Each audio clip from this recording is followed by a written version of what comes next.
Boss TV ವೀಕ್ಷಕರೆಲ್ಲರಿಗೂ Manjunath Bhat ಗುರುಜಿ ಮಾಡುವ ನಮಸ್ಕಾರಗಳು. ಹೊಸ ವರ್ಷ ಶುಭಾಶಯಗಳು ಹಾಗೂ 2026 ವರ್ಷ ಭವಿಷ್ಯ. ಮೇಷರಾಶಿಯಲ್ಲಿ ಜನಿಸ್ತಕ್ಕಂಥ ವ್ಯಕ್ತಿಗಳಿಗೆ ಈ ಒಂದು ವರ್ಷದಲ್ಲಿ 2026ನೇ ಇಸವಿಯಲ್ಲಿ ಯಾವ್ಯಾವ ರೀತಿಯ ಶುಭ ಅಶುಭ ಫಲಗಳನ್ನು ಗ್ರಹ ಸಂಚಾರ ಹೇಗಿದೆ ಎಂಬುದನ್ನು ನೋಡೋಣ. ಈ ಗ್ರಹ ಸಂಚಾರ ಅಂತಂದರೆ ಗ್ರಹಗಳು ತಿರುಗ್ತಾ ಇರುತ್ತೆ ಸಮಸ್ತ ಈ ಒಂದು ತಾರಾಮಂಡಲದಲ್ಲಿ. ಆ ಒಂದು ಪ್ಲಾನೆಟರಿ ಪೊಸಿಷನ್ನು ಮನುಷ್ಯನ ಮೇಲೆ ಯಾವ ರೀತಿಯಾಗಿರ್ತಕ್ಕಂಥ ಫಲವನ್ನು ಕೊಡುತ್ತೆ ಅನ್ನೋದನ್ನು ಸಾಮಾನ್ಯವಾಗಿ ಪ್ರತಿಯೊಬ್ಬರು ನೋಡ್ತಾರೆ. ಹೊಸ ವರ್ಷದಲ್ಲಿ ಈ ವರ್ಷದಲ್ಲಿ ಹೇಗಿದೆ ನಮ್ಮ ಯೋಗ, ನಮ್ಮ ಒಂದು ಸಾರಾವಳಿ, ಶುಭ ಅಶುಭ ಫಲಗಳು ಎನ್ನುವುದನ್ನು ಹೀಗೆ ನೋಡುವಾಗ ಮೇಷರಾಶಿಯಲ್ಲಿ ಜನಿಸ್ತಕ್ಕಂಥ ವ್ಯಕ್ತಿಗಳಿಗೆ ಶುಭ ಫಲ ಇದೆ ಅಂತ ನಾವು ಹೇಳಬೇಕು. ಯಾಕೆ ಅಂತಂದರೆ ಈ ವರ್ಷದ ಅಂದರೆ 2026 ಇಸವಿಯಲ್ಲಿ ಅವರಿಗೆ ಒಳ್ಳೆಯ ಉತ್ತಮವಾಗಿರ್ತಕ್ಕಂಥ ಫಲ ಇದೆ. ಚಂದ್ರ ಕೇಂದ್ರದಲ್ಲಿ ಗುರು ಸಂಚಾರ ಇರುತ್ತೆ. ಕೇಂದ್ರದಲ್ಲಿ ಗುರು ಇರೋದ್ರಿಂದ ಗುರು ಬಲ ಅನ್ನೋಕ್ಕಿಂತ ಮುಖ್ಯವಾಗಿ ಗುರುವಿನ ಪೂರ್ಣಾನುಗ್ರಹ ಇರುತ್ತೆ ಅವರಿಗೆ. ಯಾಕೆಂದರೆ ಕೇಂದ್ರ ಸ್ಥಾನ ಅಂತಂದ್ರೆ ನಾವು ಸಾಮಾನ್ಯವಾಗಿ ಶುಭಫಲ ಅಂತಲೇ ತಗೊಳ್ಳೋದು.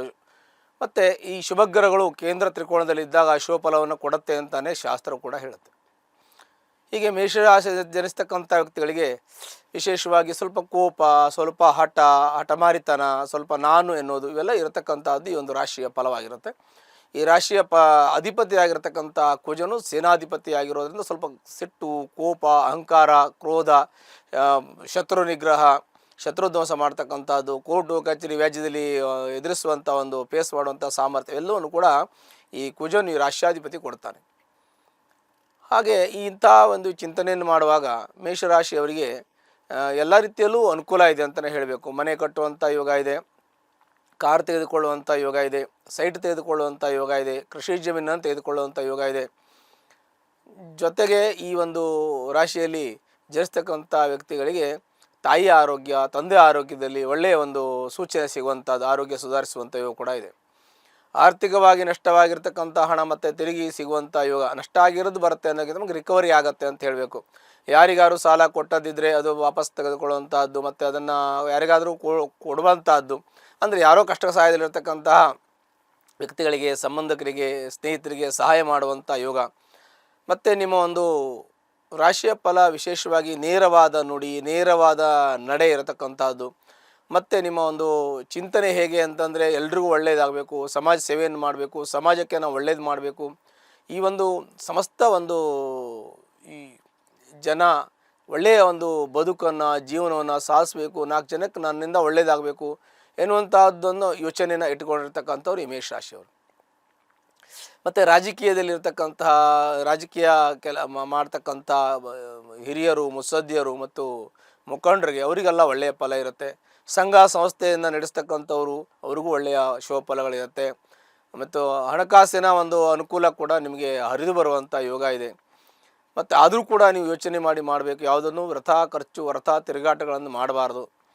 ಈ ರಾಶಿಯವರಿಗೆ ತೊಂದರೆ ಇದೆ ಅಂತ ನಾನು ಹೇಳ್ತೀನಿ, ಅದರ ತೊಂದರೆ ಇಲ್ಲ ಅಂತಲೂ ಹೇಳ್ತೀನಿ. ಯಾಕೆ ದ್ವಾದಶ ಭಾವದಲ್ಲಿರ್ತಕ್ಕಂಥ ಶನೀಶ್ವರನು ಸ್ವಲ್ಪ ಮಟ್ಟಿಗೆ ಧನಸ್ಥಾನಕ್ಕೆ ದೃಷ್ಟಿ ಇದೆ. ಅಂದರೆ ದ್ವಾದಶ ಭಾವದಲ್ಲಿ ಶನಿ ಬಂದಾಗ ಸ್ವಲ್ಪ ಕಷ್ಟ ಅಂತ ಹೇಳಬೇಕು. ಆದರೂ ಕೂಡ ಮಟ್ಟಿಗೆ ಗುರು ಕೇಂದ್ರದಲ್ಲಿರೋದ್ರಿಂದ, ಗುರುದೃಷ್ಟಿಯೂ ಕೂಡ ವ್ಯಯಸ್ಥಾನಕ್ಕೆ ಇರೋದ್ರಿಂದ ಸ್ವಲ್ಪ ಮಟ್ಟಿಗೆ ರಿಕವರಿ ಆಗುತ್ತೆ. ಸ್ವಲ್ಪ ಮಟ್ಟಿಗೆ 90% ರಿಕವರಿ ಆಗುತ್ತೆ. ಮಕ್ಕಳ ಯೋಗವನ್ನು ನೋಡಿದ್ರೆ ನಿಮ್ಮ ಪೂರ್ವ ಪುಣ್ಯ ಸ್ಥಾನ ತುಂಬ ಚೆನ್ನಾಗಿದೆ. ನಿಮ್ಮ ಮಕ್ಕಳು ಚೆನ್ನಾಗಿ ವಿದ್ಯಾವಂತರು, ಬುದ್ಧಿವಂತರು, ಜ್ಞಾನವಂತರು, ಪ್ರಜ್ಞಾವಂತರಾಗ್ತಾರೆ. IAS IPS ಮಾಡ್ಬೋದು. ಸರ್ಕಾರದ ಉದ್ಯೋಗದಲ್ಲಿ ಒಳ್ಳೆಯ ಹುದ್ದೆಯಲ್ಲಿ ಇದ್ದು ಆಡಳಿತವನ್ನು ಮಾಡುವಂಥ ಯೋಗ ಕೂಡ ನಿಮ್ಮ ಮಕ್ಕಳಿಗಿದೆ.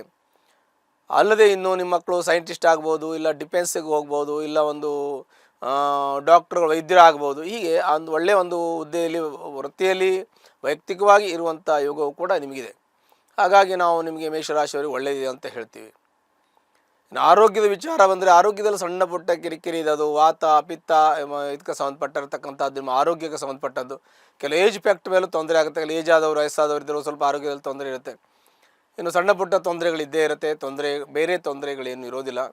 ವಾಹನ ಓಡಿಸುವಾಗ, ಚಲಾಯಿಸುವಾಗ ಭಾಳ ಹುಷಾರಾಗಿ ಚಲಾಯಿಸಬೇಕಾಗತ್ತೆ. ಯಾಕಂದರೆ ವಾಹನ ಅಪಘಾತದ ಭಯಗಳು ಸ್ವಲ್ಪ ಮಟ್ಟಿಗೆ ಇರುತ್ತೆ, ಅಲ್ಲೂ ಕೂಡ ಜಾಗ್ರತೆ ವಹಿಸಬೇಕು. ದಾಂಪತ್ಯದ ವಿಚಾರ ಬಂದರೆ ದಾಂಪತ್ಯ ಚೆನ್ನಾಗಿರುತ್ತೆ. ಸಣ್ಣ ಪುಟ್ಟ ಕಿರಿಕಿರಿ ಇರುತ್ತೆ. ಇನ್ನು ದೊಡ್ಡ ಸಮಸ್ಯೆ ಇದ್ದರೆ ನಿಮ್ಮ ಜಾತಕವನ್ನು ಇಬ್ಬರದು ಪರಿಶೀಲನೆ ಮಾಡ್ಕೊಳ್ಳಿ. ಖಂಡಿತ ನಿಮಗೆ ಒಳ್ಳೆಯದಾಗುವಂಥ ಯೋಗಗಳು ಇದ್ದೇ ಇರುತ್ತೆ. ಯಾಕೆ ಅಂತಂದರೆ ಮನುಷ್ಯನಿಗೆ ಯಾವಾಗಲೂ ಕೆಟ್ಟದ್ದಾಗಲ್ಲ, ಒಳ್ಳೆಯ ಯೋಗಗಳು ಬರುತ್ತೆ. ಅಂಥ ಸಂದರ್ಭದಲ್ಲಿ ನಾವು ಒಳ್ಳೆಯ ಚಿಂತನೆಯನ್ನು, ಒಳ್ಳೆಯ ಯೋಚನೆಯನ್ನು ಮಾಡೋದ್ರಿಂದ ಕೂಡ ನಮಗೆ ಒಳ್ಳೆಯದಾಗುತ್ತೆ. ಇನ್ನು ನಮ್ಮ ಇನ್ನೊಂದು ನಾವು ಚಿಂತನೆ ಮಾಡಬೇಕು, ನಮ್ಮ ಅದೃಷ್ಟ, ನಮ್ಮ ಭಾಗ್ಯ ಹೇಗಿದೆ, ನಮ್ಮ ಜೀವನದಲ್ಲಿ ಯಾವಾಗ ಒಳ್ಳೆಯದಾಗುತ್ತೆ, ಒಳ್ಳೆಯದನ್ನು ನೋಡ್ತೀವಿ ಅನ್ನುವಂಥ ಚಿಂತನೆ ಪ್ರತಿಯೊಬ್ಬರಿಗೆ ಇರುತ್ತೆ. ಹಾಗೆ ಚಿಂತನೆ ಮಾಡುವಾಗ ನಿಮಗೆ ಭಾಗ್ಯೋದಯ ಆಗುತ್ತೆ. ಭಾಗ್ಯಾಧಿಪತಿ ಆಗಿರತಕ್ಕಂಥ ಒಂದು ಗುರುವು ಕೂಡ ನಿಮಗೆ ಕೇಂದ್ರದಲ್ಲಿರೋದು ಒಳ್ಳೆಯ ಫಲ.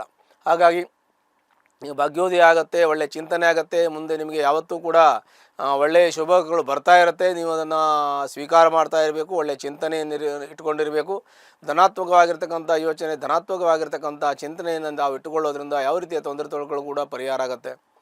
ಮತ್ತು ಈ ಒಂದು ರಾಶಿಯವರಿಗೆ ಹಣಕಾಸಿನ ವ್ಯವಹಾರ ಮಾಡುವಂಥವ್ರು, ರಿವಾಲಿ ವ್ಯವಹಾರ ಮಾಡೋರು ಸ್ವಲ್ಪ ಜಾಗ್ರತೆ ವಹಿಸಬೇಕು. ಈ ಪೆಟ್ರೋಲಿಯಂ ಪ್ರಾಡಕ್ಟ್ ಅಂತ ನಾವು ಹೇಳ್ತೀವಿ, ಅಗ್ನಿಗೆ ಸಂಬಂಧಪಟ್ಟಂಥ ಕೆಲಸ ಮಾಡ್ತಕ್ಕಂಥವ್ರು ಸ್ವಲ್ಪ ಜಾಗ್ರತೆ ವಹಿಸಬೇಕಾಗತ್ತೆ. ಭೂಮಿಗೆ ಸಂಬಂಧಪಟ್ಟಂಥ ವ್ಯವಹಾರ ಮಾಡುವವರು ಸ್ವಲ್ಪ ಜಾಗ್ರತೆ ವಹಿಸಬೇಕು. ಕನ್ಸ್ಟ್ರಕ್ಷನ್ ಫೀಲ್ಡಲ್ಲಿರೋರು ಸ್ವಲ್ಪ ಜಾಗ್ರತೆ ವಹಿಸಬೇಕಾಗತ್ತೆ. ಇನ್ನು ಕೆಲವು ತೈಲ ಸಂಬಂಧ ವ್ಯವಹಾರ ಮಾಡುವವರು, ಅವರು ಕೂಡ ಪೆಟ್ರೋಲ್ ಬಂಕ್ ನಡೆಸುವವರು, ತೈಲ ಸಂಬಂಧ ವ್ಯವಹಾರ ಮಾಡುವವರೆಲ್ಲ ಸ್ವಲ್ಪ ಜಾಗ್ರತೆ ವಹಿಸಬೇಕು. ಯಾಕೆಂದರೆ ಆ ಒಂದು ವೃತ್ತಿಯಲ್ಲಿರೋರಿಗೆ ಸ್ವಲ್ಪ ನಷ್ಟ ಆಗುವ ಸಾಧ್ಯತೆ ಇರುತ್ತೆ.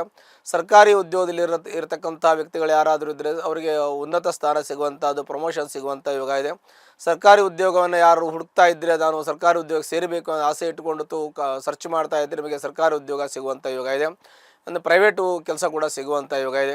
ಹೊರದೇಶಕ್ಕೆ ಹೋಗಿ ಅಧ್ಯಯನ ಮಾಡ್ತಕ್ಕಂಥ ವ್ಯಕ್ತಿಗಳಿಗೆ ಮನಸ್ಸು ಏನಾದರೂ ಹೊರದೇಶಕ್ಕೆ ಹೆಚ್ಚಿನ ಒಂದು ಅಧ್ಯಯನ ಮಾಡತಕ್ಕಂಥದ್ದು, ರಿಸರ್ಚ್ ಮಾಡ್ತಕ್ಕಂಥವರಿಗೆ ಒಳ್ಳೆಯ ಯೋಗ ಇದೆ. ಸಿನಿಮಾ ಇಂಡಸ್ಟ್ರಿಯಲ್ಲಿ ಇರೋರು, ಪತ್ರಿಕೋದ್ಯಮದಲ್ಲಿರೋರು, ಮಾಧ್ಯಮದಲ್ಲಿರೋರಿಗೆಲ್ಲ ಒಳ್ಳೆಯ ಶುಭಫಲಗಳು ಪ್ರಾಪ್ತಿಯಾಗತ್ತೆ.